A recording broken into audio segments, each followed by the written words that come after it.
오늘 2회차. 자, 여러분 안녕하세요. 오늘 2회차 아이서 강의를 맡게 된 장우석 강사입니다. 저번에 이제 1회차부터 해서 같이 이제 2회차까지 하게 되었는데 시험은 좀 어땠나요? 한두 가지 어려운 부분들이 분명히 존재했을 것 같고 우리가 각자 동일하게 이번 모의고사에서 얻어가야 될 것들에 대해서 한번 같이 보도록 해보겠습니다. 20번부터 가볼게요. 자, 다음 그래서 필자가 주장하는 부분으로부터 자 20부터 24까지 가는 건 동일합니다. 자, 가봅시다. 자, your child, children, 너의 아이들이요. 자, 뭐래 얘들아? 무한한 호기심 덩어리래요. 아, 재밌는 표현을 썼네요. 자, 무한한 호기심 덩어리래. 그리고 그들은 eager to, 자, 갈망할 거래요. 그들 주변을 탐구하도록요. 자, 그러면서 자연적인 호기심이라고 이야기하는 것은 자, 그들을 어디로 어떤 상황으로 이끌게 될 거래? 자, dangerous or unhealthy. 자, 위험하거나 건강하지 못한 상황으로 이끌게 될 거라고 이야기하고 있습니다. 그럼 여기서 말하는 them은 여지없이 너의 아이들이 되겠죠. 자, 그래서 안정성과 너의 아이들의 건강들을 확실히 보존해주기 위해서 자, 거기에는 필수적인 자, 여기서 얘들아 measures 조치라는 뜻이 있어요. 꼭 외워두세요. 조치. 자, 특별한 조치가 필요할 거라. 필수적인 조치가 필요할 거고 그 조치 어떤 조치야 얘들아? 관심을 끌 만한 조치가 필요하대요. 명백하고 모호하지 않은 지시들은요. 무엇을 나타낼 거냐? 중요한 요소가 될 거래요. 이러한 노력에서요. 아, 그러니 조치가 S가 붙어 있어가지고 여러 조치들이 있지만 근데 그 중에 가장 필요한 조치들은 뭐다? 명백한 지시다. 똑같이 S 붙어 있죠. 이것은 필수적일 거래요. 부모들은요 고수해야 된다는 거예요. 어떤 부분들을요? 이러한 원리들을 성실히 고수해야 될 거래요. 지시라고 이야기하는 것들 적절하게 말하여진다면, 그쵸? 적절하게 분명히 자 말하여지다. 자, 말하여진다면 무엇의 역할을 할 거래요? 등대의 역할을 할 거고 그것은 아이들이 잠재적인 위협을 통하여 갈 수 있도록 가이딩, 길을 안내해 줄 것이고요. 안전한 환경들을 조성해 줄 거래요. 그들은 자 모든 것들 다시 얘기하면 아주 기본적인 위생부터 어디에 이르기까지 from A to B네요. 자, 물체를 다루는 것을 조심해야 되고 혹은 친근하지 않은 지역들을 탐험하는 데 이르기까지. 그러니까 얘들아 어렵게 생각할 필요 없죠. 각 분야에서 from A to B요. 그들을 분명히 다 덮어줄 것입니다. 도와줄 거란 얘기가 되겠죠. 그래서 모호함이라고 이야기하는 것, 지시에서의 모호함이라는 것은 오해를 불러일으키거나 악화가 될 거래요. 그리고 자, 아이들이 잘 사는 것, 즉 건강에 위협을 줄 수도 있을 거래요. 자, 그러므로 부모들은 명확한 지시를 내려야 한다. 끝났죠, 얘들아? 자, 정답은 뭐예요? 자, 정답은 2번. 명확한 지시를 내려야 한다. 너무 명확하게 지문에서 설명해주고 있기 때문에 다른 부분에 대해서 언급할 건 없을 것 같습니다. 자, 그 다음 21번으로 가봅시다. 자, 우리 21번 함축의미 추론인데 이 함축의미 추론도 크게 어렵진 않았어요. 음악이라는 키워드가 나와서 좀 당황스러우실 수도 있겠지만 그냥 음악 치고도 되게 쉬웠다. 고전 음악이라고 하는 것은요, 자, 가리워질 거래요. 어떤 분위기에 있어서? 자, 뭔가 전형적이고 배타적 분위기야. 다시 얘기하면 쉽게 갈 수 없도록 뭔가 딱 맞춰져 있어야 되거나 혹은 친근한, 그러니까 뭐랄까, novice, 그러니까 좀 초심자들을 배척하는 느낌의 분위기가 나기 때문에 고전적 음악은 그런 분위기 속에 가려지게 될 거래요. 그래서 심포니에 참석하는 것들, 얘들아 교향곡 연주에 뭐에 대한 얘기예요? 고전 음악에 대한 얘기죠. 참석하는 것은 뭐와 같은 거냐? 또 다른 세계로 들어가는 것 같을 거래요. 이것의 엄격한 드레스 코드, 포멀리티 얘기하는 거죠. 자, 그리고 정숙한 청중들, 익스클루시비티에 대한 예시가 되겠죠. 자, 그러니까 실질적으로 이와 같이 우리에게 어떠한 포멀리티랑 그리고 exclusivity와 같은 이러한 부분들이 우리로 하여금 또 다른 세계에 들어가는 느낌을 나게끔 만들 거래요. 굉장히 마음이 멀어지는 느낌이야. 음악 그 자체는 종종 복잡하고 지적으로 인식되어질 수 있을 거래. 인식될 거래. 그리고 그것은 우리에게 위협적인 barrier는 얘들아 장애물이라고 해석해야 돼요. 위협적인 장애물을 초심자에게 만들어주는 것 같을 거래요. 그러니 어려울 거 없잖아.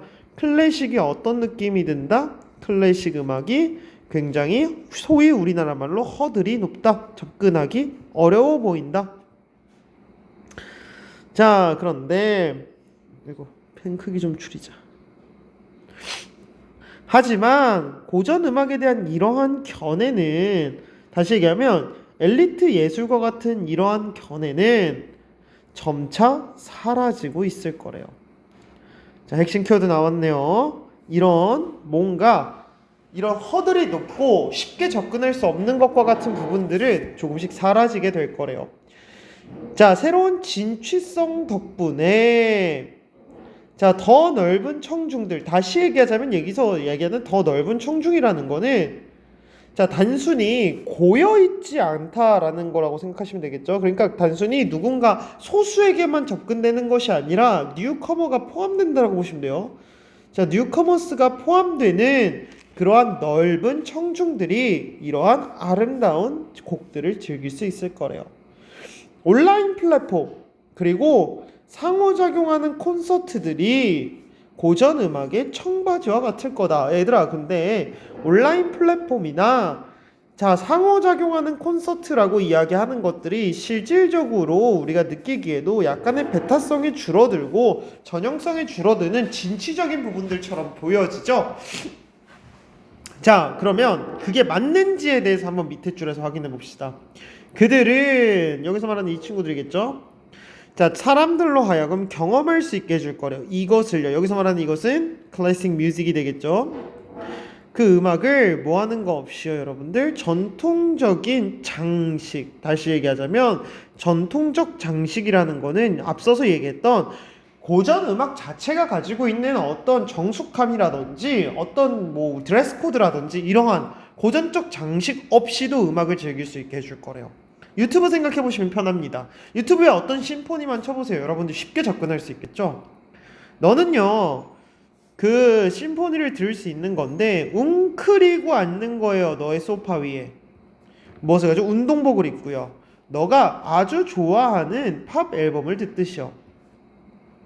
그러니까 결국 얘들아, 온라인 플랫폼이나 인터랙티브 콘서트와 같이 이러한 요소들이 우리로 하여금 클래식 음악에 무엇을 낮췄다? 접근성을 높여줬고 허들을 낮춰준 거죠.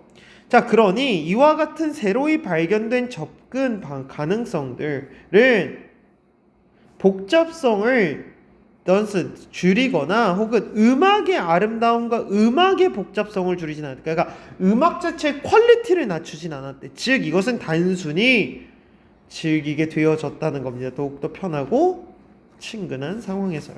끝. 그래서 가식과 같은 부분들, 여기서 말하는 가식이라는 거는 실질적으로 위에서 얘기했던 전통적 장식과 동일한 표현이 되겠죠. 이와 같은 가식을 벗어던지면서 고전 음악이라는 것은 이것의 진정한 음악적 깊이에 감상하게 될 수 있을 거고 예술적 숙련도를 감상할 수 있게 되어질 거래요. 그러면 그 청바지와 같은 역할이 무엇을 하냐? 고전 음악 애호가들에게 배타적 권리를 준다? 아니죠. 기본적 규칙, 음악을 작곡하는 기본적 규칙을 단순화했다. 이게 아니야, 얘들아. 왜 그러냐면 위에서 얘기했지만 복잡성을 줄인다거나 아름다움을 줄이는 건 아니라고 얘기를 했기 때문에 아니가 되는 거겠죠. 그리고 고전음악의 지위를 상승, 이런 말 아니죠. 청중들로 하여금 고전음악을 훨씬 더 쉽게 이해시켜 줄 수 있다. 오해하시면 안 돼요. 온라인 플랫폼이 이해력 자체를 높이는 게 아니야, 얘들아. 무슨 말인지 이해했지? 그러니까 내가 고전음악을 여러분들 집에서 소파 위에서 있는다고 해서 베토벤의 운명 교향곡을 더 잘 이해하시나요? 우리는 소파에 앉아있든 어디 예술의 전당에서 보든 우리는 이해를 못해요. 이의 의미가 아니야, 얘들아. 뭐의 문제야? 고전 음악을 더욱더 캐주얼하고 편안하게 경험할 수 있게 해준다는 거. 정답 5번이죠. 간단하게 생각하시면 되잖아요. 좋습니다. 22번 문제는 요지 문제라서 쉬운데 몇몇 문장에 대한 해석이 아마 잘 안 되셨을 거거든요. 그 몇몇 문장이 왜 그러냐면 우리가 시제를 조금 더 의식해봐서 해석해보시면 훨씬 더 도움이 될 거예요. 그게 무슨 말인지 선생님이 한번 짚어줄게, 얘들아. 봐봐. 요거 펜 두께 조절 좀 미리 해놓을걸.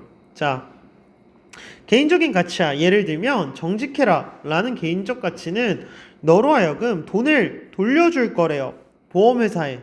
만약 너가 잃어버린 것을 찾았어. 그것이, 자 봐봐, 저기서 굳이 안 닫아도 되는데, 자, had been insured, 이거 뭐야? 보상을 이미 받은 아이템을 찾았다는 거야. 뭐하고 난 뒤에 너가 잘못 이것을 보고했어요. 잃어버렸다고. 그리고 보상도 되어졌다는 겁니다. 그러니 실질적으로 우리가 모든 부분에 대해서 이미 처리가 끝난 물건을 샀어. 샀댄다. 보장을 받았는데 찾았어. 괜찮아, 얘들아? 물론 개인적인 목표는, 즉 개인적 습득, 즉 이익에서의 그 목표는 아마도 너가 너의 가치를 잊어버리게끔 동기부여할 거래. 무슨 가치? 정직하라는 가치. 그리고 돈을 가지고 있을 거래.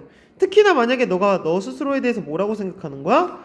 너가 붙잡히지 않을 거니까, 즉 들키지 않을 거니까, 이 정도야. 근데 만약에 너가 일반적으로 너 스스로를 정직하다라고 생각하는 사람들이 있다면 너의 생각은 아마도 속이려고 할 거래. 너를 합리화를 통해서. 예를 들면, 야, 이거는 그냥 큰 보험회사잖아. 그리고 그들은 많은 돈이 있어. 어떤 느낌인지 알겠지, 얘들아? 이거 돈을 꼭 돌려줘야 돼. 어차피 그 회사 큰데. 그리고 야, 내가 돈이 많겠어, 회사가 돈이 많겠어, 이런 건 티도 안 나. 이런 합리화 있잖아요. 근데 어느 가치든지 간에, 예를 들어서 that being honest, 정직해야 한다와 같은 어떤 가치든지 don't stop, 멈추면 안 된대요. 그리고 start depending on circumstance, 자, 뭐 하기 시작하면 안 된다? 상황에 의존하기 시작하면 안 된대요. 자, 이것은, 그러니까 여기서 팁인데, 얘들아, 이거 앞에 doesn't, 이거 잠깐 미안해, 이게 doesn't 생략이거든. 근데 왜 선생님은 이걸 자연스럽게 doesn't라고 생략으로 봤냐면, 예를 들어서 만약에 여러분들 입장에서 헷갈릴 수도 있는데, 만약에 이게 doesn't 생략이 아니라 이렇게 얘기할 수도 있잖아. 난 세상에 이게 뭐지? 뭐가 떠있지? 들어가렴. 여러분들 입장에서 이게 doesn't 생략이 아니라고 볼 수도 있잖아요. 근데 그러려면 단수 썼어야겠지, 얘들아. 무슨 느낌인지 알겠어? 야, doesn't와 병렬 구조였으면 단수를 썼을 거고, stop과 병렬이기 때문에 단수를 안 쓴 거야. 그러니까 앞에 doesn't 생략됐다라고 보시면 돼요. 오케이? 자, 그래서 하여튼 다시 돌아갈게요. 상황에 의존하기 시작하는 걸 멈춰야 된다라는 거야. 이것은 너가 일관적으로 행해야 하는 거래요. Not just now and then, 지금, 단지 지금이나 미래에든, 혹은 when it convenient, 이거 편리함에 따라서가 아니라 지속되고 일관적으로 행동해야 된대요. 너무 상식과 맞닿아 있는 글이라서 사실 문장 자체에 대한 구성보다는 내용 자체가 좀 이해하기 쉽죠. 물론 많은 사람들은 stray from their value, 그들의 가치로부터 좀씩 멀어지게 될 거예요, 때때로. 하지만 그들이 다시 그들의 가치로 돌아오게 될 거예요. 자, 그래서 정답은 쉽죠. 개인적 가치관은 꾸준히 실천하는 것이다. 1번. 자, 우리 23번으로 바로 넘어가 봅시다. 23번 지금 재밌었죠. 자주 사용되는 소재가 연달아 나와서, 그러니까 22든 23이든 또 21번도 경우에 따라서는 20번도 좀 우리의 상식과 맞닿아 있기 때문에 생각보다 쉬울 거예요. 자, 언어적인 장치라고 이야기하는 것이 고려되어지려면 과학자들과 기술가들은요, 발견하려고 할 거래요. 가장 효과적인 언어적 방식을요. 뭐로?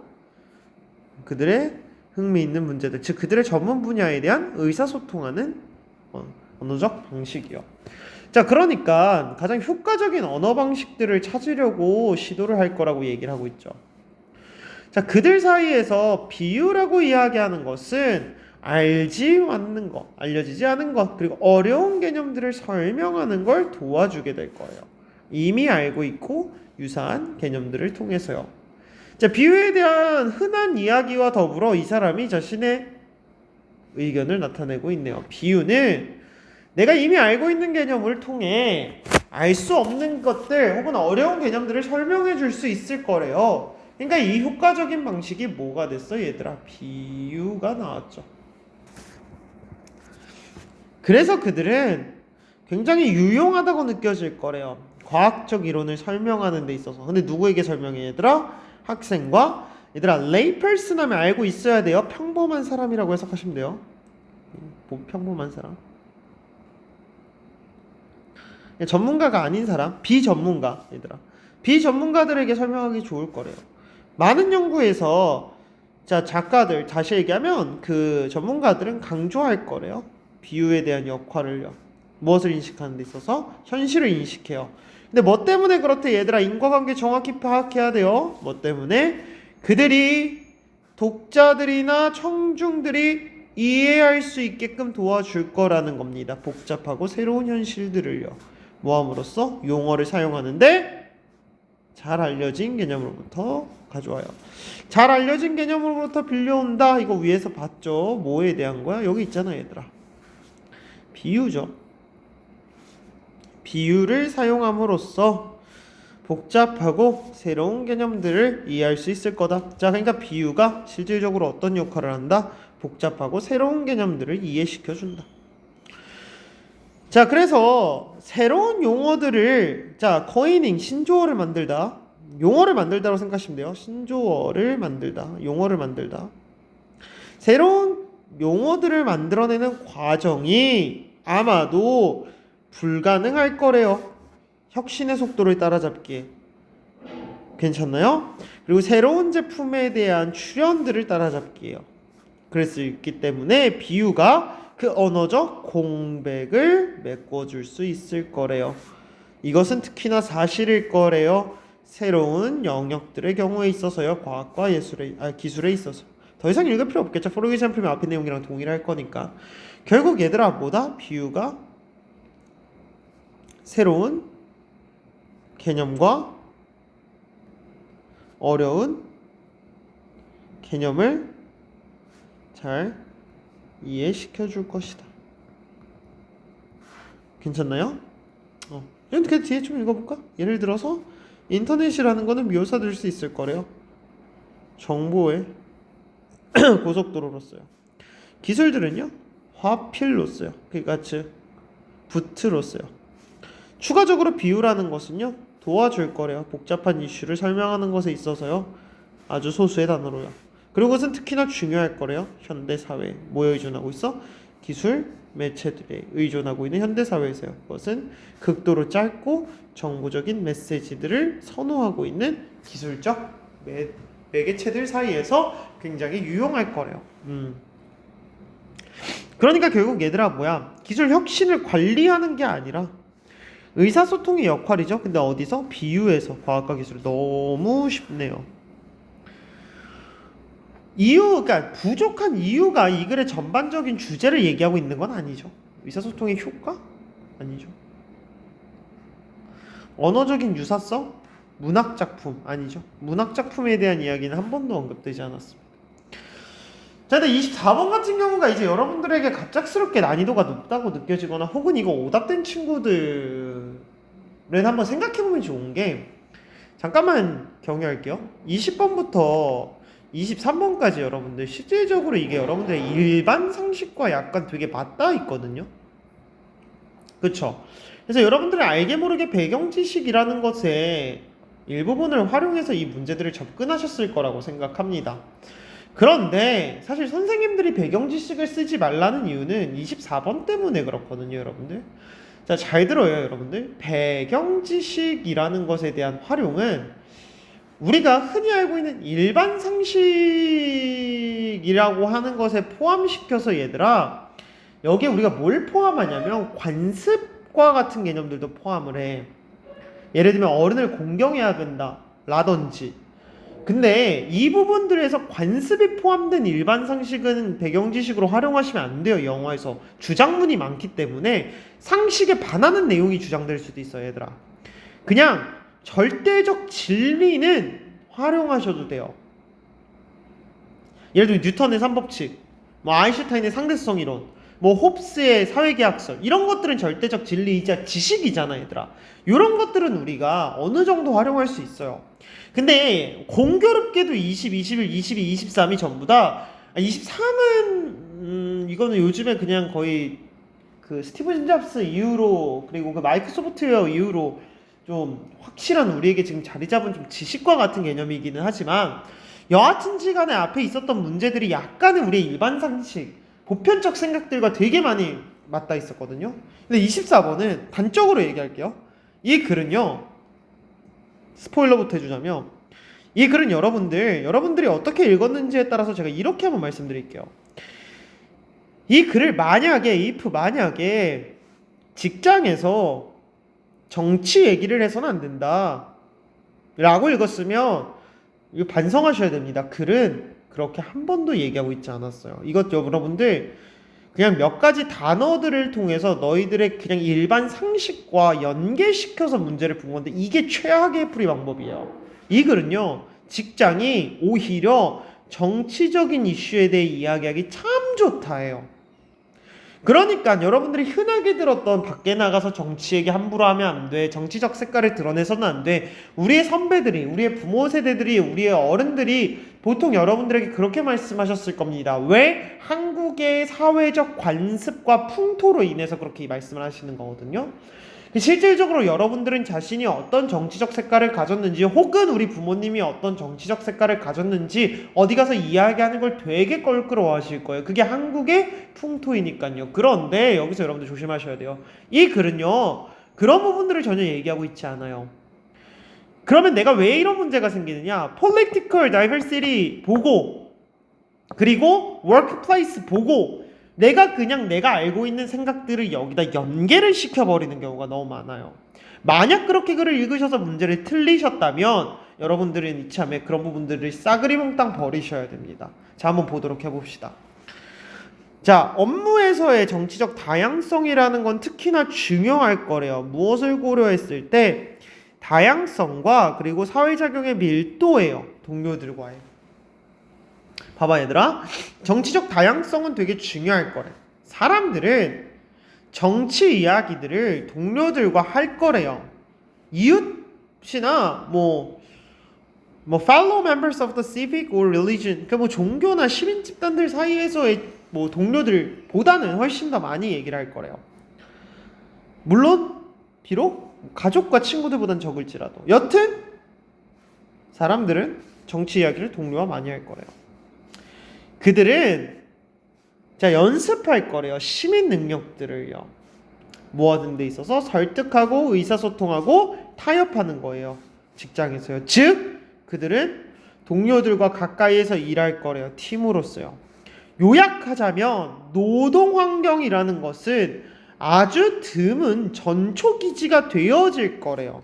그것은 규칙적이고 다양하고 가장 시민적 사회작용이 된다는 겁니다. 정치적 경계들을 넘어서요. 자, 이 문장을 읽을 때 실질적으로 여러분들이 여기에서 내 생각이 개입했는지에 대해서 생각하셔야 돼요. 이 사람은 지금 알겠지만 단 한 번도 그러면 안 된다가 아니라 오히려 시민 능력을 연습할 수 있을 거라고 얘기를 했어요. 괜찮나요? 그리고 in short는 게다가 요약하자면이란 뜻이었어요. 얘들아, 이건 역접의 부사가 아니죠.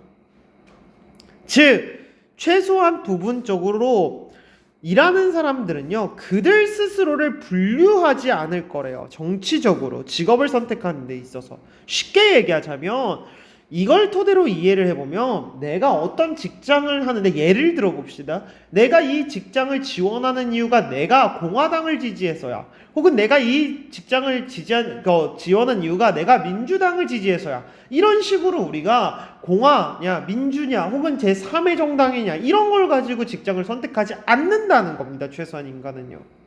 그래서 이 사람이 관찰했다는 겁니다. 어디에서 얘들아? 강세 높은 정치적 양극화의 시대에서 그리고 차별의 시대에서 노동 환경이라는 것은 남아있을 겁니다. 중요한 지역으로요. 노동자들이 타인과 상호작용을 하는데 꼭 그들의 정치적 입장을 공유하지 않아도 되는 사람들이에요. 즉 이것은 비자발적 교제, 즉 연계가 되어질 것이다 라고 얘기하는 거죠. 다시 얘기하자면 내 옆에 있는 사수나 혹은 내 옆에 있는 직장 동료가 나의 지지 정당과 다를지언정 우리는 어찌됐건 같이 밥을 먹고 일을 해야 되는 팀이야. 그럼 내가 껄끄럽게 내 정치적인 부분들을 이야기를 하더라도 내가 뭔가 선을 넘는다거나 야 너가 그런 정당을 지지하다니 실망했어 라든지 야 그런 정당을 왜 지지해 라든지 이런 식의 원색적 비판을 하지 않을 거라는 거잖아. 그러니 정치적인 다양한 개인들이 함께 있게 되어지는 거예요. 그래서 그런 비자발적 교제는 결국 중요하고 뚜렷한 노동 환경의 관계에서의 차원으로 드러나게 될 것입니다. 따라서 글의 제목은 결국 뭐야 얘들아? 노동 환경이라는 것은 정치적 다양성과 시민의 상호작용이 가지고 있는 장이 될 것이다 라는 거겠죠. 노동 환경에서 2번 가볼까? 정치적인 담론이라는 것은 모든 노동자들이 피해야만 한다. 그러니까 얘들아 2번 고른 애들은 안 되죠. 노동 환경의 요소들을 뭔 소리야? 정치적 담론을 얘기하는 아니죠. 팀워크라는 거는 자 각각의 노동자들이 하모니를 추구. 이건 완전 논의 얘기네. 자 강한 정치적인 담론도 현대사 아니죠. 불가피성에 대한 얘기를 하고 있는 건 아니죠. 넘어가도 될까요? 좋습니다. 이제 25번부터 28번 시력검사 문제를 지나서 29번으로 가봅시다. 어법은 저번과 동일하게 얘들아 구태 해석보다는 필요한 부분들에 대한 해석만 하겠지만 첫 번째 어른요. 너무 쉽죠. 대절 이하에서 motivate가 꾸며주고 있는 주어이기 때문에 동사이기 때문에 어른 맞았고요. which 이하의 앞에 뭐 어차피 명사 있으니 뒤에 문장 완전 불완전 보니까 어머나 세상에 완전하네. 2번 틀렸죠. which 뒤에는 불완전이에요. 자 우리가 좋은 기분을 느끼려는 욕구와 나쁜 걸 피하려는 욕구. 병렬구조 완벽하네요. 자 유명한 솔저예요. 그 솔저가 그 스스로를 집어 던졌대요. 그의 그 동료들의 삶을 위해서요. 자 그러니까 이 사람이 맞죠. 뭐 어려울 거 없겠죠. 여기서는 이 부분에 대한 설명이니까 5번도 맞습니다. 30번을 넘어갑시다. 솔직히 30번 해석하는 거 좀 까다롭지 않으셨나요? 뭐 문학작품 좋아하시고 드라마 좋아하시는 분들은 대충 무슨 내용인지 쉽게 와닿을 수 있었는데 여러분들의 일반 상식을 통해 근데 이게 이제 기본적으로는 좀 해석하기 그렇게 쉬운 지문은 아니었다가 냉정히 말했을 때는요. 단 답을 고르기엔 되게 쉬웠어요. 왜냐면 뻔하디 뻔한 전체 지문의 맥락 중에서의 반대였기 때문에 맥락 반대라 요즘에 단어 문제가 그냥 앞뒤 문장에서 쓸 수 없는 단어들 그냥 앞뒤 문장에 근거 잡고 푸는 것보다는 맥락 전반 맥락의 반대 문제들이 굉장히 빈도수가 높아가지고 이거 전반 맥락에 대한 반대였죠. 자, 스스로를 깎아내린다. 즉 스스로를 비하하는 거요. 자, 스스로를 비하하는 것이요. 무엇을 위해? 어머나 세상에 얼마나 스윗가이야 누구누구를 위해서 그리고 the beloved 사랑하는 사람을 위해 스스로를 비하하는 것은 파괴적일 거래요. 사랑의 관계에 있어서. 사랑에 빠진 사람은요. 동의할 거래요. 뭐 하는 것이? 희생하는 거예요. 사회적 정체성을. 뭘 위해? 타인의 사랑을 얻다라는 뜻이 있어요. 자, 얻기 위해서요. 그래서 사랑에 빠지면 모든 다른 고려 사항들은 사라지게 될 거래요. before는 전에라는 뜻도 있지만 앞이라는 뜻도 있어요. 사랑하는 사람들의 반응 앞에서는 모든 고려 사항들이 사라질 거래요. 사랑에 빠졌네요. 이러한 경험들은 완벽한 손실을 경험하게 될 거래요. 개인의 일상의 좌표에 대한 완벽한 손실이요. 그러니 요 개념을 통해서 뭐 다른 모든 고려 사항들이 사라졌다. 맞겠죠? 여기 손실. 일단 그 사랑의 정신적 외상과 매력으로 나타나게 된다는 겁니다. 나의 일상이 사라지는 게 사랑에 대한 정신적 외상과 매력이 될 거래. 되게 재밌는 단어 두 단어가 동시에 와 있네요. 비록 우리가 사랑이라는 것을 기쁨의 경험으로 생각할지라도 이것보다 뒤에 문장이 중요하죠. 이것은 실질적으로 더 많은 고통을 기쁨보다 만들어내게 될 거래요. 우리는 기쁨을 느낄 거래요. 우리의 삶이 편안하게 움직이고 또한 안락한 상대적으로 안전한 곳에서 흐르게 되었을 때 우리는 기쁨을 느낄 거래요. 맞죠? 하지만 사랑이라는 것은 불안전할 거래. 자, 재밌는 문장이죠. 우리가 안락함을 느끼는 경우는 언제야?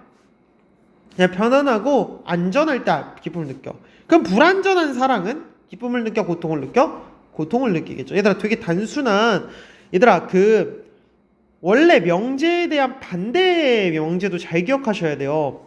그러니까 P가 Q일 때 Q 반대면 P 여기다, 이거 이제 고등학생들은 알아듣는데 우리 중학생 친구들도 있을 수도 있으니까, 자, 전제가 P가 Q가 된다라는 게 참이 될 때는 Q가 거짓일 때 P도 거짓이다 라는 의미가 되는 거예요. P의 반대, Q의 반대가 P의 반대이다. 이게 무슨 말이냐? 여기 설명할게요.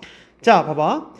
기쁨을 느낄 거래 전제가 뭐였어? 안정감을 느끼면. 그럼 불안하다는 것은 결국 실질적으로 기쁨을 느끼지 못한다는 얘기가 된다는 겁니다. 이해할 수 있겠어요? 그랬을 때 더욱더 많은 고통들을 생산해낸다는 건 맞겠죠. 사랑이. 왜 이래. 사랑이라는 게 더욱더 많은 고통을 생산한다는 건 맞겠죠. 우리가 사랑에 빠졌을 때 우리는 절대 확신하지 못할 거래요. 다른 사람이 진정으로 우리를 보답하여 사랑하는지. 그래서 우리는 시간을 쏟을 거래요. 걱정하는데 바로 쳐주네. 무엇에 대해서 다른 사람들이 그렇게 해주는지에 시간을 쏟게 될 거래요. 그것의 결과는 무엇을 굉장히 쉽게 하냐? 픽처 상상하다. 자, the lover, 사랑하는 사람들에게, 사랑에 빠진 사람이 phoning, 전화하는 거예요. 사랑하는 사람들에게 어떤 시간대? 부재한 시간이요. 그들이 대답하지 않는 부재한 시간에 계속 전화를 하는 거야. 그래서 사랑에 빠진 사람은 뭘 경험할 거냐? 사랑의 트라우마를 경험할 건데 이거 그냥 집착 아니야, 얘들아? 여튼 트라우마죠. 트라우마를 경험하게 될 거래요. 각각의 응답하지 않는 전화요. 마음 졸이고 있는 거죠.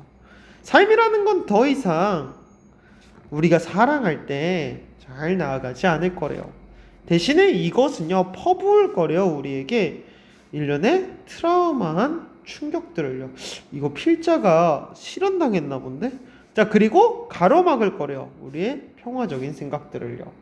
우리의 바로 그 상징적 정체성은 안정적인 상태를 잃어버리게 될 거다. 계속 그 얘기하고 있잖아. 안정적인 상태가 이뤄지게 될 거다. 사랑을 하면. 괜찮아, 얘들아? 좋습니다. 자, 31번으로 가볼까요?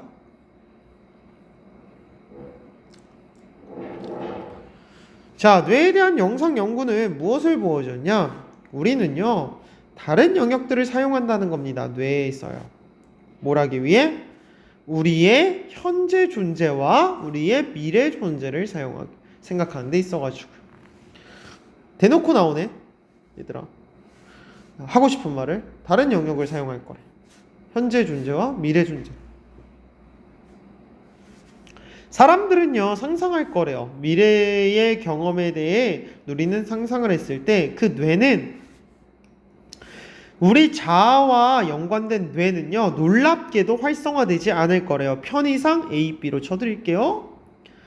우리가 B에 대해서 상상을 할 때 A는 당연히 활성화되지 않을 거다. 이것은 마치 우리가 상상하다 배웠죠? picture. 자, 무엇을? 타인이야, 얘들아. else 하면 무조건 타인이야. 누군가 타인이 태양을 즐기고 있고 음식을 음미하는 것을 느끼는 것과 같을 거래요. 다시 얘기하자면 퓨처란 상태를 상상하는 것은 타인을 관찰하는 것과 같은 효과가 일어나겠구나. The same is true. 같은 부분들은 사실이 될 거래요. 언제? 사람들이 요청받았다는 겁니다. 뭐 하도록? 생각해봐. 특정한 특징이 그들의 현재 자아를 설명하는지 혹은 미래 자아를 설명하는지를 고려해보라고 요청받았을 때 또한 더 다른 뇌 영역이 사용된다는 거지. 그래서 미래 자아를 생각할 때 뇌의 활성화는 동일할 거래요. 언제랑 당연히 동일하겠어? 타인의 특성을 생각할 때와 동일할 거래. 그러니까 내 미래 자아를 볼 때 누구로 보는 거야? 나로 봐? 타인으로 봐? 타인으로 본다는 거야. 이것은 마치 우리가 어떤 사람을 관찰하는데 외부에서 관찰하는 것과 같을 거래요. 그리고 그것은 What is truth about them? 그들에 대해서 사실이 무엇인지를 결정하는 거래. 그러면 여기서 내가 아니라 그들이니까 타인이지. 오히려 뭐 하기보다는 내 스스로에 대해서 생각하기보다는 타인을 생각하는 것과 동일할 거래. 그러니 미래적 자아는 타인처럼 느끼겠구나. 그래서 뇌의 습관이에요. 어떤 습관이냐면 미래 자아를 다루는데 타인과 같이 미래 자아를 다루는 그런 뇌의 습관은 중요한 결과를 가져올 거래요. 자기 통제에 있어가지고. 그래서 연구는 보여줄 거래. 덜 활성화시키는 거야. 너의 뇌의 네모 시스템을 덜 활성화시키면수록 너가 미래 자아를 생각할 때 어머나 세상에 그러면 너의 어떤 자아를 덜 스스로에 대한 이야기가 들어가야 되잖아. 왜? 미래 자아를 생각할 땐 스스로로 생각 안 하고 타인으로 생각하니까 less 붙어 있으니까 얘들아. 이해할 수 있겠어요? 자, 그랬을 때 너는 뭐든 no way로 말하는 경우가 많을 거래요. 미래의 너에게. 그리고 즉각적 만족에 yes라고 얘기하게 될 거래. 그럼 저기 스스로라는 표현 어디 있어 얘들아? 보상체계? 추구? 습관 형성? 의사결정? 언어 과정? 자아성찰. 정답 쉬웠죠? 32번으로 가봅시다. 자, 시인인 존 케이트는요. 자, 무엇이라고 얘기를 했냐? 이상적인 생각, 마음 상태는 자, 문학적 정신에 있어서 뭐냐? 그가 부정 능력이라고 부르는 거래요. 즉, 그것이 무엇이냐? 대문자니까 특별한 거네요. That is, 그것은 한 사람이 is capable of 할 수 있는데 being 존재할 수 있다는 겁니다. 어디에서? 불확실하고 미스테리하고 의심이 있는 형태에서요. 뭐 하는 거 없이 얘들아? 어떠한 짜증 없이요. 무엇 하는 데 있어서? 추구하는 겁니다. reaching after 추구하다. 무엇을? 사실과 이상을 추구하는데 불확실성에서 존재할 수 있는 능력을 얘기한대요. 근데 중요한 거는 짜증이 없어야 된대. 자, 그는요 셰익스피어가 굉장히 이러한 마음 상태 좋은 예시래. 그리고 그것은 그로 하여금 어떤 생각에 머물 수 있게 해줬고 어떤 감정에 머물 수 있게 해주었냐면 그의 캐릭터의 감정에 머물 수 있게 해줬다는 겁니다. 왜? 그의 상상이라는 거는 방해받지 않았기 때문이에요. 확실성, 사실, 그리고 일상의 현실들이 의해 방해받지 않았대요. 다시 얘기하자면 확실한 부분에 방해받지 않았다라는 거는 불확실성 속에서도 충분히 거주할 수 있었다는 거겠지. 합리 생각해보라는 거야. 이러한 개념은 적용될 수 있다는 겁니다. 과학자들에게 있어서도요. 얘들아, 여기서 잠깐 멈출게. 혹시나 여기 나와 있는 셰익스피어의 비유가 조금 헷갈리더라도 어찌됐건 이거는 이러한 마음가짐에 대한 예시였고 여기서 말하는 this state of mind는 선생님이 지금 밑줄 친 부분에 대한 얘기예요. 이거에 대한 예시가 셰익스피어가 나온 거지만 여러분들이 일관적으로 이해가 안 된다면 그냥 셰익스피어는 불확실성과 미스테리와 의심 속에서 존재할 수 있었구나. 합리성과 지식을 추구하는 데 있어서 짜증 없이 요것만 이해하시면 돼요.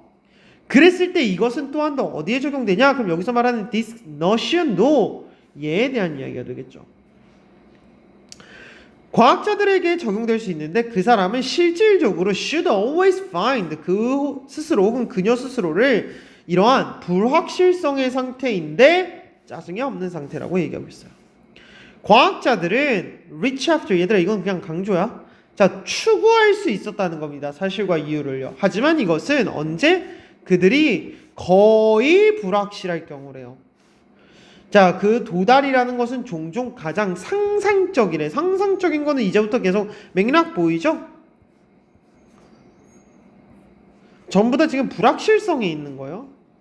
그래서 이 사람은 가장 위대한 철학과자인 이 사람이 말하기로는 자, 정직한 연구, 지식에 대한 확실한 정직한 연구는 너는 종종 자, 여기서 abide by라고 하면요, 얘들아 감수하다라고 해석해야 돼. 감수하다. 그러니까 즉 우리가 지키다 무엇을 무지한 것을 감수해야 된다는 겁니다. 무엇에 대한 무한한 시간에서 무지함을 감수해야 된대요. 무지함 확실한 거야, 불확실한 거야? 불확실한 거죠. 확실하진 않지, 얘들아. 확실하게. 라임 좋았다. 자, 과학자들이 되어진다는 것은 요구할 거래요. 믿음을 가져야 된다는 것이에요. 불확실성에서. 그리고 미스테리한 부분에서의 즐거움을 찾아야 되고요. 의심을 만들어내는 것을 학습해야 된대요. 거기에는 확실한 방법은 없어. There is no surer way 라고 이야기를 하고 있는 거겠죠.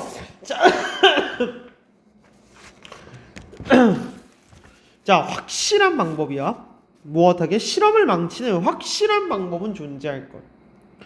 뭐 하는 것보다, 그러니까 노 비교급 댄이잖아. 그러니까 최상급이야, 얘들아. 얘가 제일 실험을 망치는 거야. 이해할 수 있겠어? 노 비교급 댄. 만약에 여기 명사든 구든 뭐 절이든 뭐든 좋아. 근데 보통 명사나 구가 오겠죠? 자, 이게 나왔을 때 결국 얘들아 여기 나와 있는 얘에 대한 최상급 표현이죠. 그럼 실험을 가장 망치는 거는 뭐야? 실험을 잘하려면 불확실 속에 있어야 됐어. 그럼 실험을 망치려면 확실함만을 추구해야 된다는 거지. 정답 3번이네요. 이해할 수 있겠나요? 이거 해석 잘못하면 5번으로 고르거든? 전반적으로 이해했죠. 나머지는 너무 논의 얘기야, 얘들아. 괜찮나요? 좋습니다. 자, 그럼 우리 33번 한번 봅시다. 자, there is 문장으로 시작되죠. 자, 거기에는 굉장히 놀라운 게임이 있었대요. 나의 지역 과학 박물관에서는요. 그건 마인드볼이라고 부르는 게임이었다고 이 사람은 얘기를 하고 있죠. 자, 두 명의 플레이어가 반대 끝에 긴 테이블 반대 끝에 앉아 있을 거래요. 그리고 각각의 플레이어들은요. 자, 헤드밴드를 착용했는데 그것은 전자기로 전극으로 장비되어져 있는 헤어밴드를 착용을 했대요. 그것은 어떻게 디자인되어졌냐? 일반적인 전자 활동들에 대한 패턴들을 뽑아내게끔 디자인되어져 있는데 그 전자 활동들은 우리 뇌 표면에서 발생한대요. 재밌네요. 뇌에 활성화되어지는 전기적 자극을 뽑아내는 그러한 기능이래요. 그래서 그 플레이어들 두 사람 사이에서는 메타볼이 있었대요. 메타볼이요. 그 목표는 결국 뭐냐? 정신적으로 그 공을 밀어내는 겁니다. 어떤 그 타인에게 all the way 모든 방식으로요.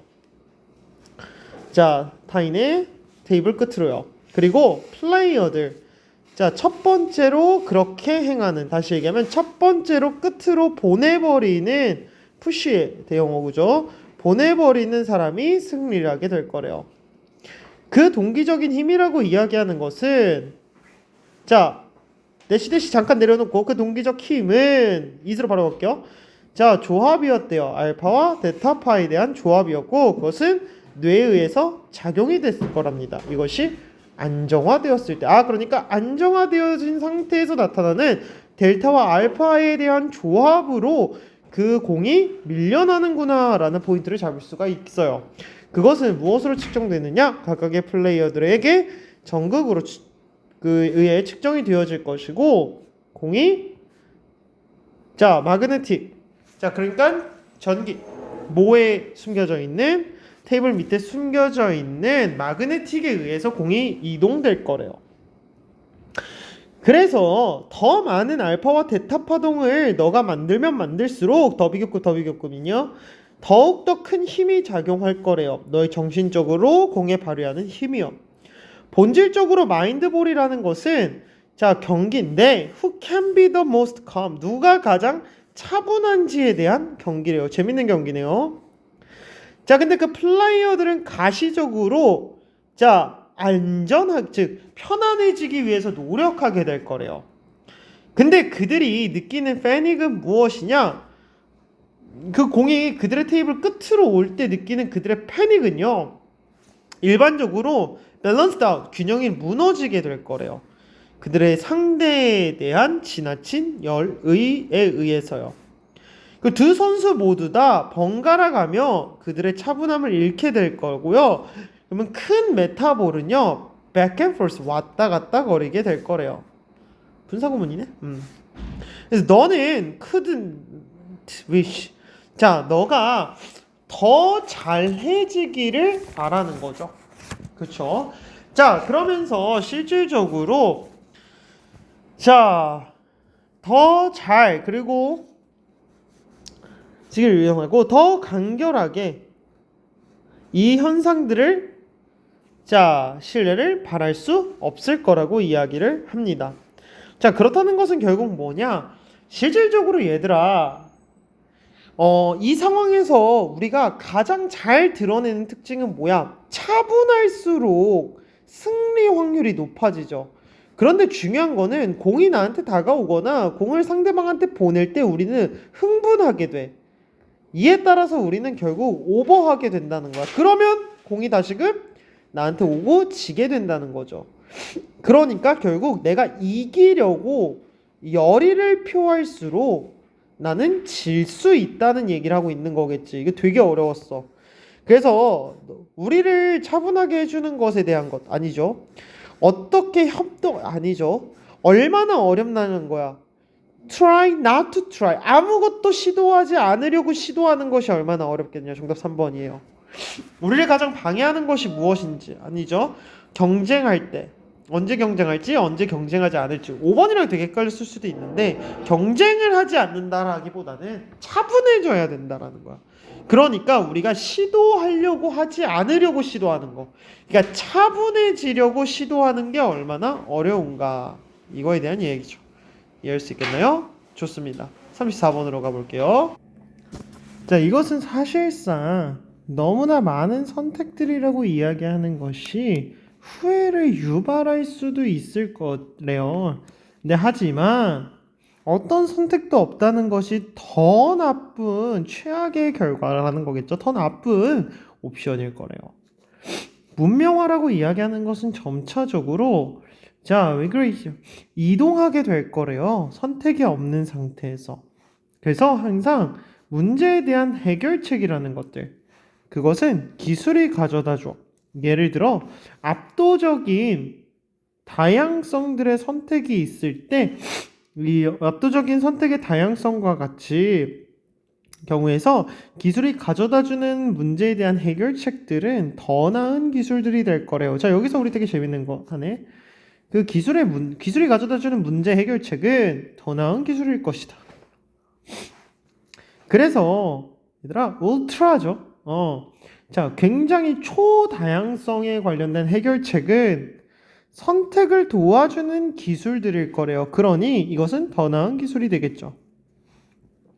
이러한 더 나은 도구들은 인간들을 도와줄 건데 의사결정을 만들어주는 겁니다. 압도적인 선택지들에 의해서. 그리고 그것은 우리가 검색 엔진, 추천 시스템, 혹은 태깅 시스템, 그리고 많은 소셜 미디어들이 모두 그것에 관련된 것이라고 얘기하고 있습니다. 자, 그러니까 내용 자체는 굉장히 심플하죠. 기술에 의해서 압도적 다양성들을 만들어내는 기술에 대한 문제들의 해결책은 더 나은 기술이 될 것이고 그것은 인간이 의사결정을 할 수 있게끔 도와줄 거래. 그런 압도적 옵션들 사이에서.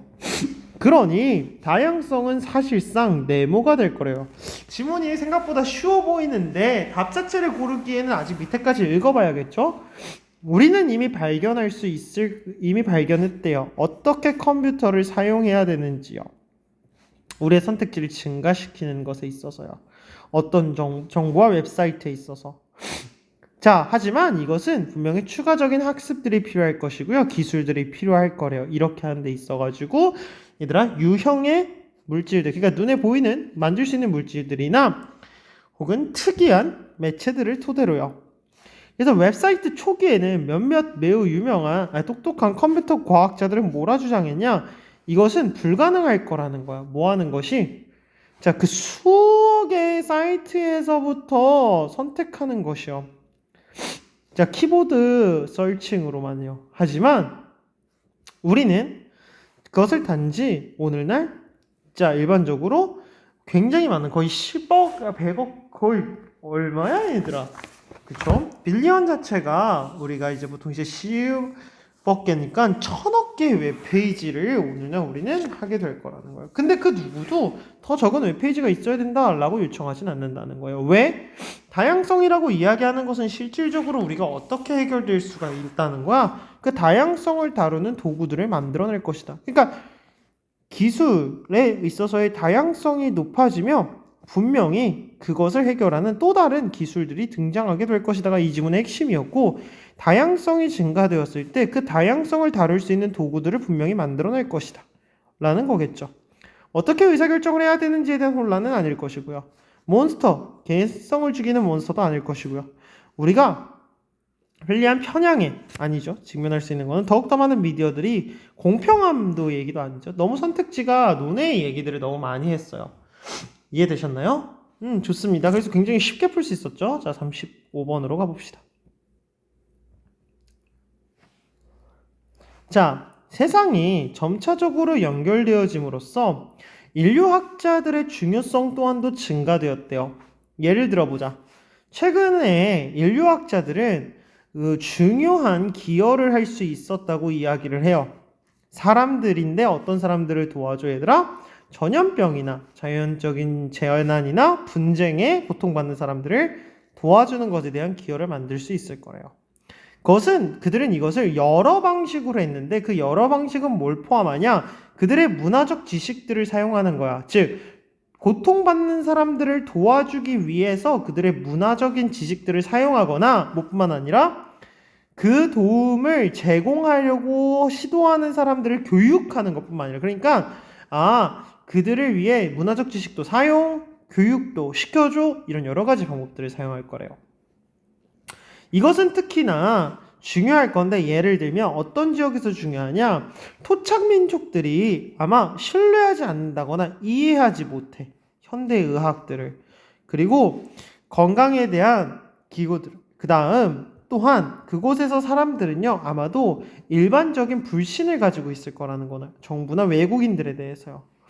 그랬을 때 인류학자들은요. can work in 자, 교육 혹은 제공해 주는 거예요. 중재자로서의 역할을 해준다는 거죠. 미안해요. 서비스는 역할을 하다죠. 자, 교육하거나 혹은 중재자의 역할을 감당하게 될 거예요. 자, 제공하는 사람과 도움을 받는 사람들 사이에서요. 그러니까 제공하는 사람들은 교육해 줄 것이고 받는 사람들은 또 중재자의 역할을 해줄 것이고 신뢰하지 못하니까 그들은 알 수 있을 거래요. 그러니까 이해 가능한 한 이해 두 가지 인간의 생물상에 있어서의 이야기래요. 그리고 인간 문화요. 잠깐만. 인간 생물학과 인간 문화 두 가지에 대한 이해를 가지고 있는 것은 포함할 거래. 진화 지식에 있어서 영장류나 그리고 비인간의 영장류 행동. 얘들아, 너무 갑자기 영장류랑 비인간이 왜 나오지? 그치, 얘들아? 쉽게 얘기하면 위에까지는 그냥 뭐에 대한 보편적 얘기였어요? 우리가 인류학자들이 도움이 필요한 사람들이나 토착민족들에게 어떻게 도움을 줄지에 대한 기본적 서술이었다면 여기는 너무 논의 얘기를 하고 있어요. 그래서 인류학자들은 완화시킬 수 있을 거래요. 잠재적인 오해들을요. 그리고 그들은 또한 깨달을 수 있을 거라는 겁니다. 그러면 더 이상 얘들아 얘기할 거는 없겠죠? 무엇의 전체론적인 관점을 통해서 심지어 긴급한 도움이라는 것이 심오한 효과를 가진다는 거야. 그들의 문화적인 부분에 있어서. 결국은 인류학자들의 역할에 대한 이야기예요. 도움이 필요한 사람이 있어서. 근데 4번은 완전 논의 얘기를 해주고 있죠. 좋습니다. 36번으로 가볼게요. 자, 초기의 고고학적 증거예요. 집단 간의 분쟁에 있어서 초기의 고고학적 증거는 발견되었대요. 자, 어디에 있어서? 자, 리버 나일의 계곡의 모래 아래에서요. 그것은 우리가 이렇게 부르는 곳이었대요. 61개의 남성의 뼈, 여성의 뼈, 그리고 아이들의 뼈는요, 발견되어졌대요. 그것에 묻혀져 있었다고요. 그리고 그 뼈를 따라서 그들의 인간의 몸의 일부분들로 붙어요. 자, 그러니까 지금 폭력의 증거를 보기 위한 폭력의 명백한 증거가 있었고 그 뼈에 대한 뼈를 지금 찾았죠. 그 뼈에 대한 얘기죠. 거의 절반이 넘는 뼈들은 보여줬대요. 명백한 폭력의 신호를, 나쁘지 않아, 연결되는 거. 그리고 뼈에 대한 칼자국이에요. 혹은 무기 조각들이 여전히 박혀져 있다는 거야. 그러니까 이거는 전부 다 뭐에 대한 증거야? 폭력에 대한 증거죠. 그리고 몇몇의 뼈들은 뭘 보여줬냐? 상처의 증거를 보여줬대요. 그것은 치료된 상처에 대한 증거야. 그것은 뭘 얘기하고 있냐? 그들은 생존해왔다는 겁니다. 초기의 폭력으로부터. 그러니까 즉, 그 당시에도 계속해서 폭력이 일어났다는 증거가 될 수 있겠죠. 자, 그리고 이 지역은 약 13,000여 년 전으로 거슬러 올라갈 수 있을 거래요. 갑작스러운 변화예요. 혹한기로 이어지는 거겠죠, 얘들아. 그냥 갑작스러운 변화인데 실질적인 빙하기, 혹한기란다, 빙하기로의 갑작스러운 변화가 숲을 죽였고, 그리고 생산적인 땅들은 사막이 되었고. 얘들아, 이 말은 아직까지 지금 요거랑 이어지기에는 너무 맥락이 멀지 않니? 그치? 자, 근데 그러면 위에 거 한번 읽어볼까? 이것은 너무 가까울 거래요. 그 날짜는요. 무엇으로 추정하는? 갑작스러운 기온이 떨어지는 날짜와 동일할 거라는 거야. 자, 그러니까 이것은 어떤 날짜와 동일하냐? 기온이 떨어진 날짜와 동일할 거래. 그 날짜는 어디 나와 있어? 13,000여 년 전에 대한 이야기가 되겠죠. 그리고 그것은 얘들아, 자, 영결 드라이어스가 시작된 것이고, 그것은 무엇처럼? 뭐하지 않는 경향이 있을 거래. 우연의 일치처럼 보여지진 않을 거라는 거야. 따뜻하고 습한 기후였던 동안에 그 땅은 더욱더 많은 생산성이 있었고요. 인간의 인구는 계속해서 증가할 수 있게 해주었다는 거겠죠. 근데 빙하기로의 갑작스러운 전환이 숲을 죽였고, 그리고 생산적인 땅들은 사막이 되었고요. 빙하는 성장했대요. 더욱더. 그래서 이것은 쉬웠을 거래. 뭐라고 상상하는 게? 어떻게 분쟁들이 그 집단들을 깨버렸는지요. 굶주리는 이민자들의 집단들을요. 맞닥뜨린 굶주린 이민자들의 집단들을. 그리고 started competing. 제한된 음식의 공급과 물로 싸울 수 있었죠. 폭력의 이유죠. 폭력의 이유인데 그 이유에 대한 전제가 위에 깔려 있었죠. 그러니까 정답은 B, A, C. 2번이 되겠네요. 괜찮나요? 좋습니다. 자, 그 다음에 37번으로 가볼게요. 자, 가장 흥미로운 지점 중 하나예요. 어떤? 인간의, 여기 되게 재밌는 단어 있어요, 얘들아. apparently 단어 좀 꼭 기억해 두세요. 이거는 명백히라는 의미도 있죠. 이거 겉보기에라는 뜻이 있어요, 얘들아. 두 가지 완전 상반된 의미가 있죠. 이게 약간 오리지널이라고 생각하면 돼. 원래의 독창적인 이 의미랑 좀 이어지는 느낌처럼 겉보기에 자동적인 사회적 본성, 인간의 사회적 본성에 대한 흥미로운 부분이 있다면 이 두 사람의 유명한 애니메이션으로부터 나왔대요. 그것은 두 가지의 삼각형과 한 개의 원을 다루었대요. 그것은 어떤 원이야? 얘들아, 직사각형 주위를 돌고 있는 원에 대한 이야기예요. 자, 그러니 인간의 사회적 본성이 우리가 겉보기에는 자동화 같이 보이지만 이라는 느낌이죠. 보이고 이거에 대한 애니메이션이 나왔대요.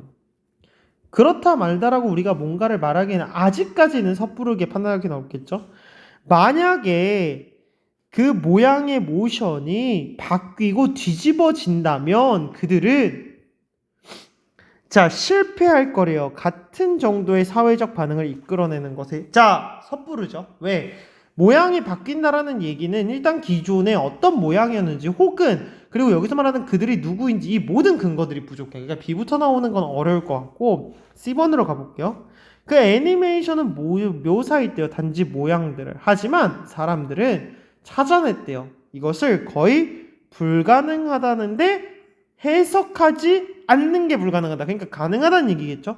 이러한 물체들을 인간의 행위자로서 해석하는 것이 가능했다는 겁니다. 그리고 사회적인 즉 그들의 움직임을 통해서 자, 사회적인 내용들을 분명하게 드라마를 구성하지 않는 것이 거의 불가능하다. 그 말은 구성할 수 있었다는 것을 알 수 있겠네요. 그러면서 이제 비번이랑 연결되어지는 것처럼 보이는데 사회적 반응을 실패했다고 이야기를 하고 있어. 게다가 참가자들은 원래의 이 애니메이션의 연구의 참가자들은요. 자, 그 모양을 사회적 용어로 묘사를 했대요. 언어나 지시사항들. 그들이 경험한 사람들이 실험자들이 사용했다. 근데 인간들은 이미 이해하고 기꺼이 세상을 관찰했대요. 사회적 렌즈를 통해서. 하지만 그들은 그것을 자동적으로 하지는 못했대요. 오케이. 자, A번 아직 읽어봐야겠죠? 비디오에 대한 면밀한 관찰과 이 두 사람들의 기사, 다시 얘기하면 현상을 묘사한 그 기사에 대한 읽기는 뭘 제안했냐면 이러한 모양에 대한 인식, 사회적 용어에 대한 인식은 자동적이지 않을 거래. 하지만 무조건적으로 자극에 대한 특징에 의해서 유발될 거래요. 상황에 대한 특징들을요. 이러한 모양들은 디자인되었다는 거예요. 자, 무엇하도록 디자인되어져 있는 거냐라고 이야기를 한다면요. 자, 실질적으로 그러한 구체적인 사회적 행동을 모방하고 있는 것처럼 궤적으로서 그 움직임을 디자인되어졌다라는 거예요. 그러니까 그 모양들이 움직이는 패턴들은 실질적으로 우리가 사회적 행동을 모방하는 궤적으로 움직이고 있었다는 거야. 그런데 사람들은 이 부분들이 특정한 자극들에 의해서 분명하게 유발이 된 거지 자동적으로 유발됐다는 건 아니에요. 자, 그러니 잘 들어봐 얘들아. 여기에서 말하는 것들 중에서 말하는 이 데이는 실험을 받는 사람이 되겠죠. 이해할 수 있겠어요? 오케이. 자, 그리고 두 번째로는 그 모양들의 움직임이 바뀌고 뒤집어진다라고 이야기를 했습니다. 자, 그러면서 이때 사회적 반응들이 같은 반응이 이끌어지지 않을 거고 게다가 원래 이 연구에 대한 원래 연구자들의 참여자들은 결국 그 모양들을 묘사하는데 사회적 용어로서 묘사를 해왔었던 그 사람들 또한도 실질적으로는 자, 그렇게 말하도록 유도되어져 왔다는 거야. 이해할 수 있겠지? 그러니까 원래는 의도되어진 대로 대답을 한 거지 그들이 자동적으로 묘사한 건 아니라는 거야. 의도되어진 대로 묘사한 거지. 이건 얘들아 유도되다라는 뜻이야. 그러니까 그와 같은 부분들을 지금 어디에서 나타내고 있어요? A에서부터 나타나고 있죠.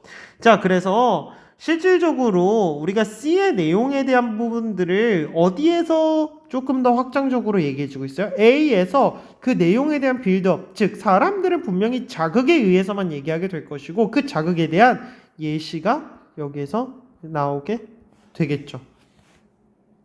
괜찮나요? 그러면서 마지막에서 확실한 마무리를 지어주고 있고요.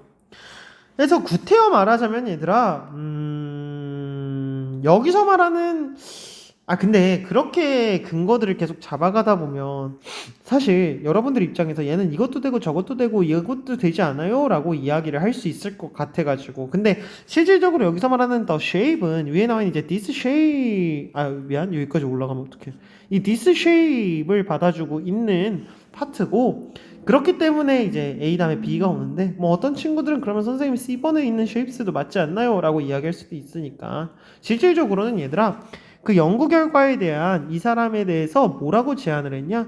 이것은 단순히 우리가 유도되어진 것이다 라는 것을 얘기를 했고 그거에 대한 예시로서 참가자들은 실질적으로 정확한 반응을 이끌어내지 못했고 게다가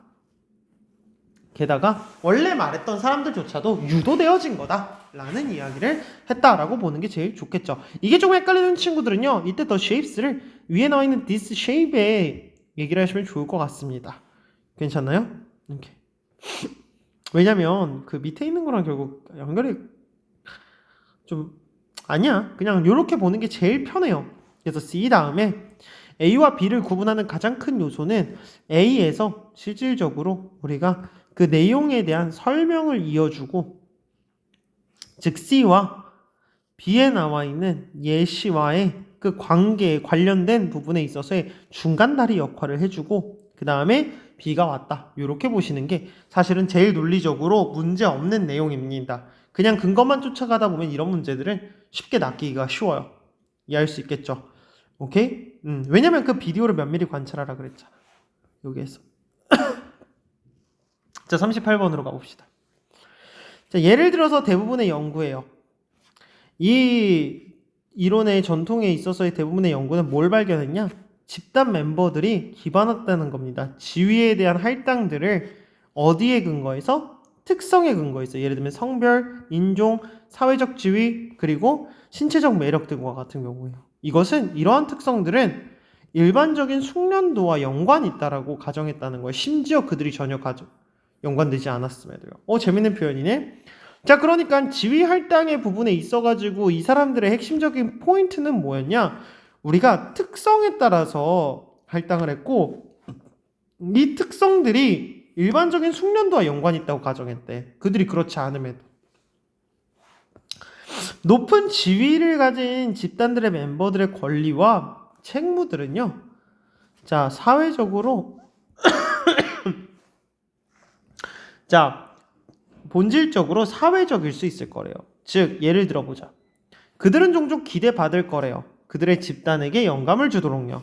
그리고 그들의 멤버들 사이에서 평화를 유지하게 될 것이고요. 그리고 개인들 사이에서 의사소통을 촉진할 거래요. 하지만 대부분의 집단 상황에서요. 그들은 또한 무조건적으로 기술적 문제들을 이해해야 된대요. 그 집단이 맞닥뜨린. 즉, 얘들아 잘 들어봐.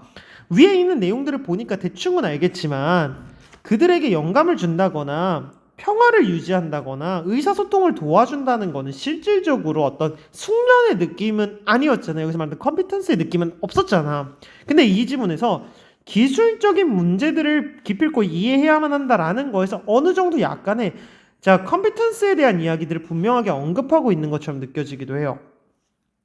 자, 그래서 바로 밑에 문장이 나오죠. 자, 업무에 대한 숙련됨 을 가진 사람들은 자, 어떠한 부분에 있어서 그 부과된 것에 있어서 그 집단을 더욱더 잘 수행하게끔 도와줄 거래요. 자, 그러므로 많은 집단들은 우선순위를 두게 될 거래. 업무의 숙련도를요. 뭐보다? 사회적 능력에 대한 다른 요소들보다요. 영향력을 할당할 때 있어서 지금 박스 문장이랑 다른 이야기를 전제해주고 있네. 계속 읽어보자. 여기서부터 예민하게 반응해야겠죠? 자, 엔지니어들의 팀에 있어서 예를 들면 기술적 능력들은 분명히 더 중요한 것으로 보여지게 될 거래요. 의사소통의 능력보다. 느낌 괜찮지? 하지만 그 집단들은 fail to base their status. 자, 그들의 지위적인 계층을요. 기반하는 걸 실패할 거래요. 업무의 숙련성과에 있어서 차이에서요. 유사하게도 개인들은 더 높은 개인들이야 자존감에 대한 더 높은 개인들, 자신감에 대한 더 높은 개인들 또한도 더욱더 선택되어질 거래요. 리더로서. 자신감이 높으면 리더가 될 거래. 얘들아 이거 업무 숙련성이랑 연관이 있어 없어? 없지. 이거 그냥 성격이지. 성격에 대한 반전 어디서 줬어? however에서. 그러면 4번 전에 성격에 대한 반전을 줄 수 있을까? 그러니까 성격이, 이렇게 쉽게 얘기하면 성격이 능력보다 앞선다라는 그 반전을 however 앞에서 줄 수 있을까? 없겠지. 왜냐면 여기서부터 여기까지는 능력이 성격보다 중요하다는 이야기를 해왔는데 however 이하에서 근데 그렇게 실패했고 성격이 더 중요하다라는 이야기를 해왔던 거잖아. 성격을 더 중요하게 판단한다라는 거. 따라서 정답은 5번이 되겠죠. 이해했나요? 괜찮아요? 이건 요거만 포인트 잡았으면 됐을 거예요. 이러고만 이해할 수 있겠죠? 좋습니다. 39번으로 가볼게요. 이 39번이 솔직히 조금 여러분들에게 까탈스럽게 다가왔을 것 같아. 이러한 맥락에서 위협이라는 것은 분명히 직면되게 될 거래요. 상대적으로 빠르게 참여의 연속체에 있어서. 위협이 상대적으로 빠르게 직면된다? 이 맥락에서? 아직까지 무슨 말인지 모르겠어.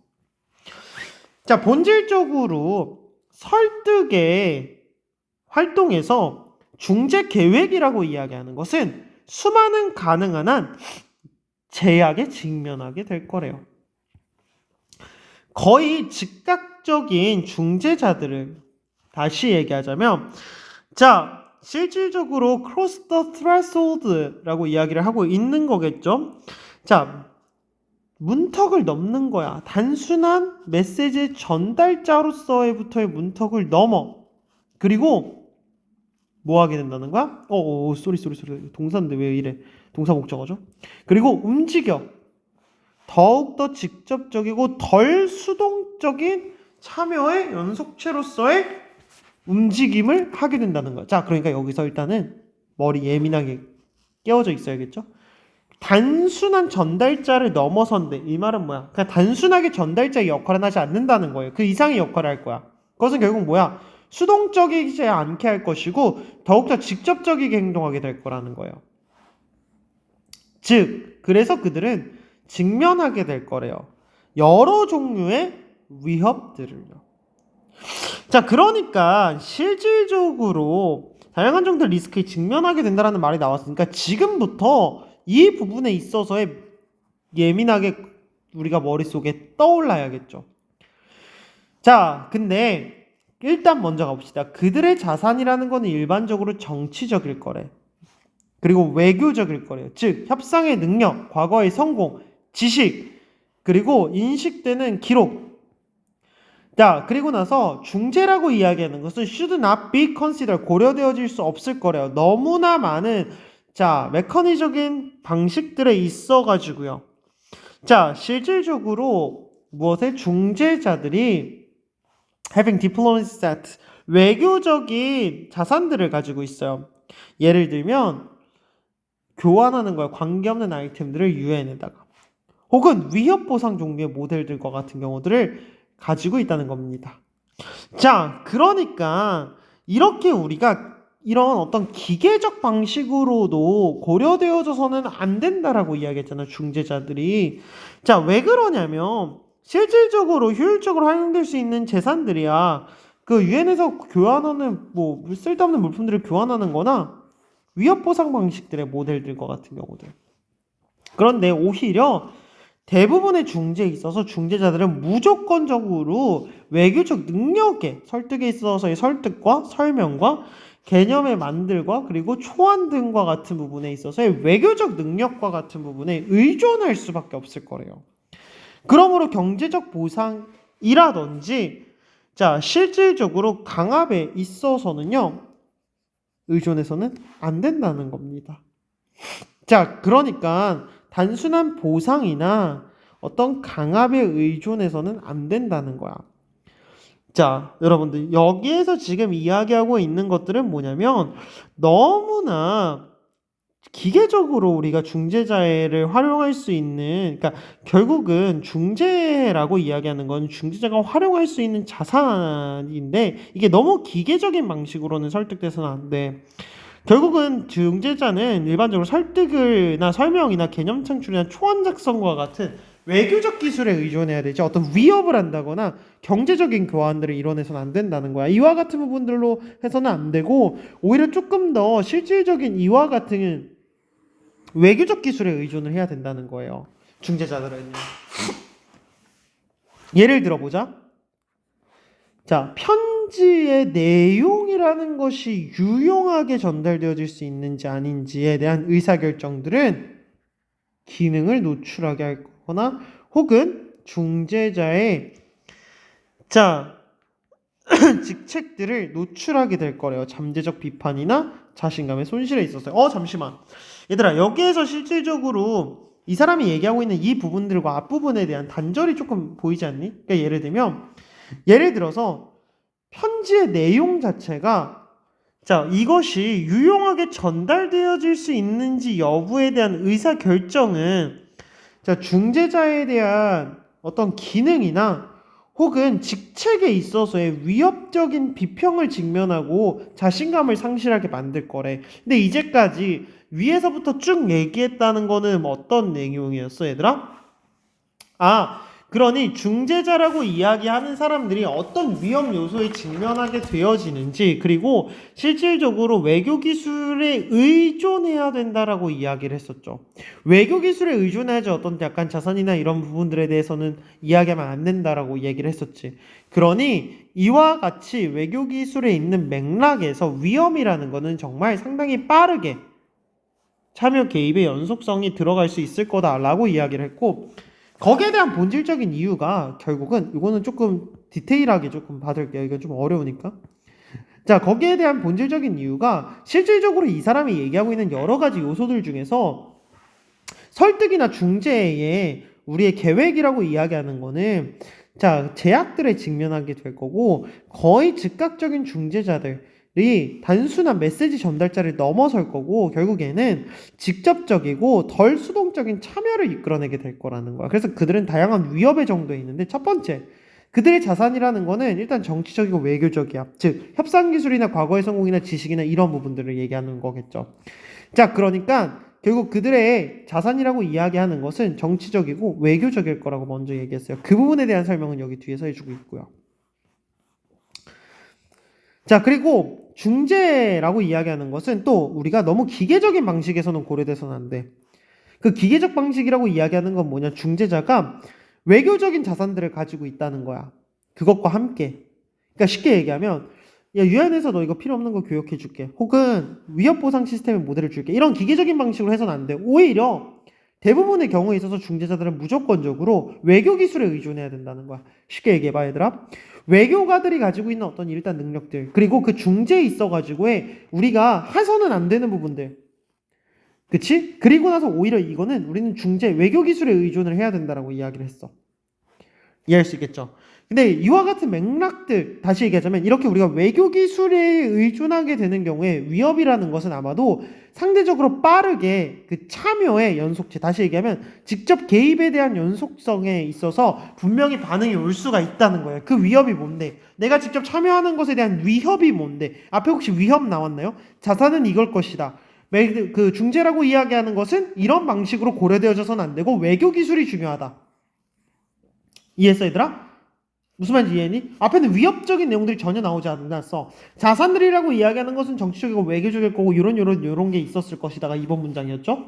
3번 문장은 중재라고 이야기하는 것은 메커니즘으로 설명돼서는 안 되고 오히려 외교 기술로 설명이 돼야 된다라고 얘기를 했죠. 근데 그 위협은 어디 있어? 여기 나와 있네. 비평에 직면하게 될 것이고 손실이 있을 것이다. 쉽게 설명하자면 이 지문에서의 어떤 함정은 뭐냐? 여기에 나와 있는 위협의 정도, 다양한 위협에 직면할 수 있을 거다라고 얘기했지만 직접적인 이 사람들의 위협에 직면하게 되는 것들은 실질적으로 마지막 문장에서 나타나게 됩니다. 이 앞문장에서는 위협이라고 얘기하는 게 아니라 이렇게 하기보다는 이렇게 하는 게 맞아 라는 식의 권고사항들이 계속해서 나오고 있었던 부분들이겠죠. 괜찮나요? 좋아요. 정확히 얘기하면 앞에 부분은 개입에 대한 이야기였지. 자, 그 다음에 가보자. Have you ever been? 자, 너 콘서트에 가본 적 있니? 그리고 주변의 관객들을 본 적 있니? 자, from all walks of the life라는 표현을 사용하고 있어요. 자, 실질적으로 각계각층이라는 뜻이에요. 각계각층으로부터 온 사람들은 아마도 자, 심지어 wearing different color, 다른 색깔들의 옷을 입고 있을 것이고요. 그리고 다른 팀으로부터 기반했었을 것 같은 각계각층의 사람들은 are all moving, 움직이고 노래 부를 거래요. 같은 음악을 따라서. 핵심은 뭐야? 각기 다른 사람들이 같은 노래를 부르고 있구나. 이것은 꽤나 놀라워, 맞지? 음악이라는 거는 doesn't just follow the rules, 단지 규칙을 따르지 않을 거래요. 비록 거기에는 음악적 기술들과 스타일이 있을 거래. 그럴지라도 음악, 여기가 더 중요하죠. 그럴지라도 음악이라는 것은 한계가 없을 거래요. 그리고 자, 독립적일 거고요. 이 말은 뭐야? 다른 것에 영향을 받지 않는다는 거야. 그리고 자유로울 거래요. To express feeling, 감정을 묘사하는 것에 있어서요. 새로운 방식으로. 자, 결국 얘들아, 여기에서는 음악이라는 것이 자, 어떤 계층에 있느냐 이런 여부 상관없이 어떤 것에 영향 없이 그저 독립적인 개념이 되겠죠. 이것은 너가 개인의 비밀 코드를 가지고 있는 것 같을 거래요. 이야기를 말해주는 건데 자, 외부의 제약 없이요. 비록 너가 학습하지 않았다는 거예요. 모든 문법적 규칙을 아직 학습하지 않았을지라도 어떤 제약 없이, 외부적 제약 없이, 뭐 없이 얘들아? 외부적 제약 없이 우리가 충분히 그 부분들을 누릴 수 있다는 겁니다.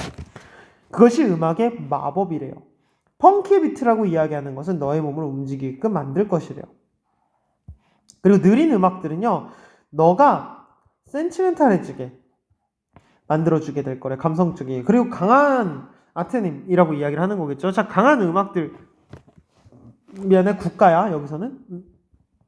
자, 강력한 국가라고 이야기하는 것은 너로 하여금 너가 큰 팀의 일원이 된 것 같이 느끼게 할 거래요. 여기에는 가장 굉장한 부분이 있을 거래. 즉, doesn't matter. 의미가 없다는 거야, 얘들아. 너가 어디서부터 왔는지, 언어가 무엇인지, 혹은 너가 종류가 일반적으로 듣는지는 아무 의미가 없다는 거야. 이것은 장벽을 깨부술 거라는 거예요. 그리고 모든 사람들을 연결해 줄 거라는 겁니다. 그것의 결과는 음악은 사람들을 한데 감정적으로 모을 거래요. 비록 그들이 완벽히 외부에 보기엔 다를지라도요. 이것은 굉장히 특별한 언어라고 이야기를 합니다. 모든 사람들이 이해할 수 있는. 자, 그리고 감정을 공유할 거래요. 하나의 세 단어 없이요. 결국 음악이라는 건 얘들아 감정 표현에 있어서 자유롭다는 거겠죠. 자유롭다는 거겠죠. 자유롭다는 거겠죠. 그리고 그것은 경계를 초월하겠죠. 경계를 허물겠죠. 경계를 나누는 게 아니라 정답이 2번이네요. 괜찮나요? 좋습니다. 이 지문은 사실 39번을 제외하고는 여러분들 39번은 먼저 리스크만 정확하게 포인트아웃 했으면, 그러니까 무너지지만 않았으면 39번은 나쁘지 않았고 전반적인 지문의 내용은 크게 어렵지 않았어요. 그럼에도 여러분들이 풀면서 뭔가 이상했다라고 하는 부분들, 그리고 좀 어려웠다 하는 부분들이 있다면 그 부분들에 대해서 조금 더 집중적으로 학습을 해보시면 좋을 것 같고요. 아무래도 해설 강의다 보니까 선생님이 최대한 개인적으로 가르치는 모습보다는 그냥 전반적인 내용의 흐름만을 좀 짚으면서 답을 고르기 때문에 여러분들 입장에서 약간의 설명에서의 아쉬운 점이 분명히 있을 수도 있을 거라고 생각해요. 웬만한 것들은 다 설명했지만 엄청 디테일한 부분들은요, 또 담당 선생님께 우리가 한 번 더 여쭤보는 것도 꽤나 좋은 방법이라고 생각합니다. 오늘 해설 강의는 여기까지 하도록 하겠습니다. 고생하셨습니다.